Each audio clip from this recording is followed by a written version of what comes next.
Aam Aadmi party Idukki ജില്ലാ കമ്മിറ്റിയുടെയും കിസാൻ വിങ്ങിന്റെയും നേതൃത്വത്തിൽ നടക്കുന്ന മണ്ണവകാശ പദയാത്രയ്ക്ക് അണക്കരയിൽ സ്വീകരണം നൽകി. മാറി മാറി വരുന്ന സർക്കാരുകൾ ഇടുക്കി ജില്ലയിലെ കർഷകരോട് ചെയ്യുന്ന വഞ്ചനയ്ക്കെതിരായ പ്രതിഷേധമെന്ന നിലയിലാണ് പദയാത്ര സംഘടിപ്പിച്ചിരിക്കുന്നത്.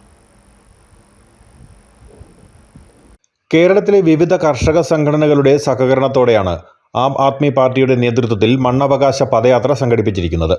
ഇടുക്കി ജില്ലയിലെ കർഷകരുടെ ഭൂമി പ്രശ്നങ്ങളിലും വന്യജീവി ശല്യങ്ങളിലും ശാശ്വത പരിഹാരം ആവശ്യപ്പെട്ടും അതിനായി നാട്ടിലെ അധികാരവർഗത്തിന്റെ മനസ്സ് മാറ്റുവാൻ രാഷ്ട്രീയ ഭേദമന്യേ കർഷക ജനത പദയാത്രയിൽ അണിചേരണമെന്ന് ആഹ്വാനം ചെയ്തുകൊണ്ടുമാണ് കുമളി മുതൽ കഞ്ഞിക്കുഴി വരെയുള്ള പദയാത്ര നടന്നുവരുന്നത്.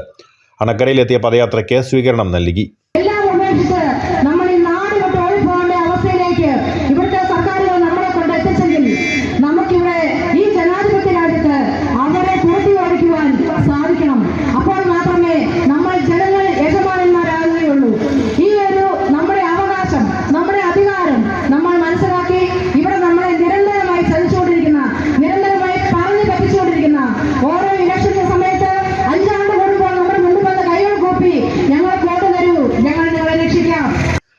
ആം Aadmi Kerala Kisan wing coordinator Mathew Jose, party ജില്ലാ പ്രസിഡന്റ് അഡ്വക്കേറ്റ് ബേസിൽ ജോൺ, ജില്ലാ സെക്രട്ടറി MI മാത്യു തുടങ്ങിയവരുടെ നേതൃത്വത്തിലാണ് പദയാത്ര നടന്നുവരുന്നത്. 30-ാം തീയതി വൈകിട്ട് പദയാത്ര കഞ്ഞിക്കുഴിയിലെത്തി സമാപിക്കും. News bureau, Anakkara.